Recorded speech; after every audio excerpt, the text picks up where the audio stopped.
Ar kada nors jautėte taip, lyg liūdesys būtų nuolatinis palydovas? Lyg jis nebūtų tik trumpam užsukęs svečias, bet nuolatinis kaimynas. Juk būna rytų, kai atsibundi ir atrodo, kad sunku net išlipti iš lovos, nes nežinai, kam to reikia. Būna, kad išgyvename netektį, ligą, išsiskyrimą, vidinę tuštumą ar vienatvę. O kartais atrodo, kad viskas gerai, bet viduje vis tiek tyliai verkia siela. Liūdesys nėra svetimas niekam. Todėl apie liūdesį daug rašoma ir Biblijoje. Daug psalmių skamba kaip maldos iš liūdesio gelmių.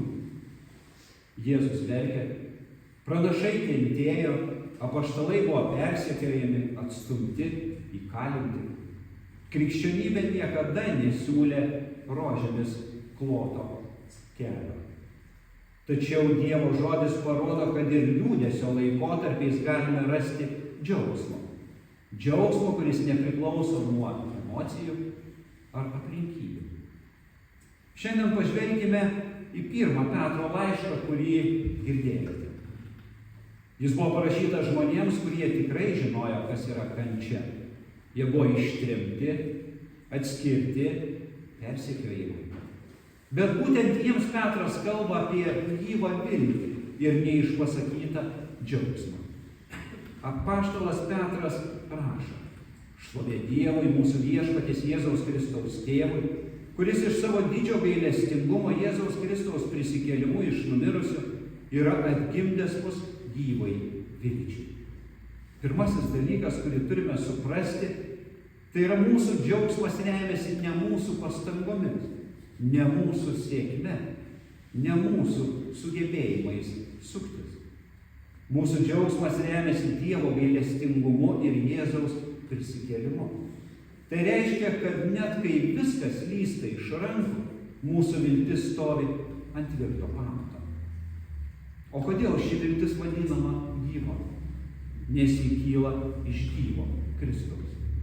Tai ne teorija, ne religinė sistema, tai asmuo, gyvas Jėzus Kristus, kuris buvo miręs ir dabar gyvas per amžius.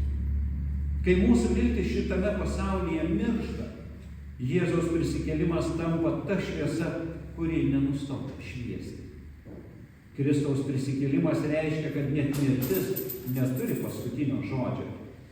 Ir jeigu Dievas prikėlė Jėzų iš mirties, jis gali pakelti ir mus iš liūdesio, iš nusivylimo, iš nuovargio. Apaštalas Petras, rašydamas savo laišką, aiškiai duoda suprasti, kad gyvenimas yra ne vien džiugios akimirkos. Tuomet jūs džiaugsitės, nors dabar ir reikia truputį paliūdėti įvairiose išmėginimuose, sako apaštalas Petras. Bakstel kaimynui iš šono ir sakyk, kartais reikia paliūdėti. Krikščioniškas džiaugsmas neneigia liūdesį. Jis nesako, apsimes, kad viskas yra gerai. Priešingai jis pripažįsta skausmo realybę. Dabar reikia, sako apaštalas Petras. Dabar reikia. Reiškia ne visada, ne nuolat, bet kartais reikia paliūdėti. Ir Dievas tai leidžia. Kodėl jis leidžia? Todėl, kad mūsų tikėjimas kartais būna išbandomas.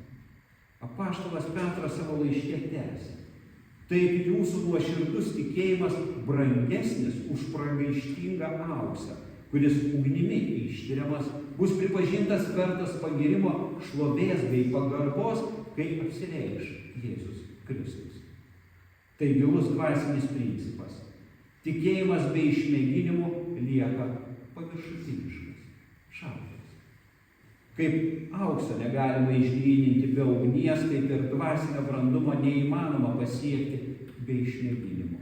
Mes netobulėjame, kai viskas yra gerai. Kartais Dievas nepašalina mūsų skausmą, bet jis yra su mumis ugnies viduje, kai buvo su Danieliaus draugais krosnyje. Ne visada Dievas sako, taip. Kartais taria, pakaks tau mano malonės. Ir būtent taip mes bręstame, o su branda ateina ir kitoks, gilesnis, tvaresnis, didingesnis džiaugsmas. Tai džiaugsmas, kuris neša ramybę, net ir tada, kai nerimas atrodo užvaldo visą mūsų gyvenimą. Apaštalas Petras mus padrąsina. Jūs mylite jį, nors ir nesate jo matę, tikėdami jį, nors ir neregėdami. Džiūgaujate neapsakomų ir šlovingiausių džiaugsmų. Ši eilutė yra kaip veidrodis mums, 21 amžiaus tikintiesiems. Mes, kaip ir pirmieji krikščionys, Jėzaus nesame matę. Negalime apkabinti, prisėsti šalia, pasidaryti selfiuką. Bet vis tiek mes jį mylime. Kodėl? Nes jis pirmas mus pamilo. Nes Evangelija paliečia mūsų sielą, nes jo žodis kalba su gyva jėga. Ir čia slypi paslaptis. Iš tikėjimo gimsta džiaugsmas.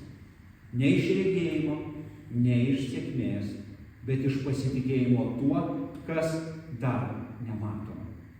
Tai džiaugsmas, kuris nepriklauso nuo hormonų audrų, sezono, finansų ar sėkmės darbe.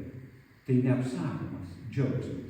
Gilus, šventas, kartais tylus, bet visada tikras. Ir šis džiaugsmas pats savaime jau yra Dievo dovana mums. Toliau apaštalas Petras nukreipia mūsų žvilgsnius į tai, kas dar bus priešaky. Ir nenykstančiam, nesuteptam, nevystančiam palikimui, kuris laikomas jums danguje, sako apaštalas Petras.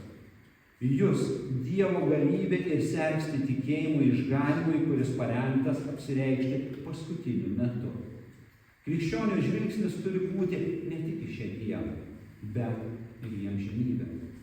Kai mes kenčiame, svarbu ne tik kaip jaučiamės, bet ką žinome, kuo tikime ir kuo viliamės. Kai mes kenčiame, svarbu ne tik viskas, kas yra dabar. Svarbu, kas bus amžinybėje. O mes žinome, kad mūsų laukia kažkas didingesnio. Mūsų laukia Dievo artumas, šviesa be šešėlių, džiaugsmas be liūdesio, bendrystė be atskirties. Jeigu šiandien skauda, tai nereiškia, kad tai bus visada, kad tai yra paskutinė stotis. Tai tik stotelė kelionėje. Dievas saugo mus iki jo paveldėjimo dienos ir jis neužmiršta nė vieno, kuris tikėjimu jo laukia. O kaip išlaikyti džiaugsmą liūdesyje? Leiskime savo liūdėti Dievo akivaizdoje. Daugelis psalmių prasideda liūdesiu, bet baigėsi pasitikėjimu. Dievas neverčia mūsų greitai susitvarkyti. Jis kviečia ateiti tokiems, kokie esame, su liūdesiu, skausmu, abejonėmis. Kasdien priminkime savo Evangeliją. Mūsų širdis greitai pamiršta, ką Dievas padarė dėl mūsų. Todėl mums reikia priminti savo. Jėzus gyvas, jis prisikėlė. Jis pažadėjo būti su mumis iki pasaulio pabaigos. Ieškokime džiaugsmo ne aplinkybėse, bet Jėzuje. Aplinkybės keičiasi, Jėzus ne. Todėl melskimės, Viešpatie, pripildyk mane džiaugsmo, ne todėl, kad viskas gera, bet todėl, kad tu esi man gėris. Likime bendrystėje. Vienas didžiausių pavojų liūdesyje – vienišumas. Būkime tarp tikinčiųjų, tarp artimųjų. Leiskime kitiems melstis už mus, palaikyti mus. Džiaugsmas didėja ten, kur yra viltis, tikėjimas ir meilė. Žvelgime į galutinį tikslą. Verta savo priminti, tai irgi praeis. O tai, kas laukia, niekada nepasibaigs. Dievo pažadai yra amžini ir jie duoti mums. Brangieji, jei šiandien širdis liūdi, žinokime, tai nereiškia, kad Dievas mus paliko. Priešingai, dažniausiai tai yra laikas, kai jis yra arčiausiai. Jis žino mūsų vardus, jis mato mūsų ašaras ir jis pats pažadėjo nušluostyti jas. pats Dievas. Džiaugsmas, kurį duoda Dievas, yra tyras kaip šaltinis ir tvirtas kaip uola. Jis ne visada triukšmingas, bet visada tikras. Šis džiaugsmas kyla iš gyvos vilties, brandinamas per išbandymus, stiprėja per tikėjimą ir pilnai išsiskleis amžinybėje.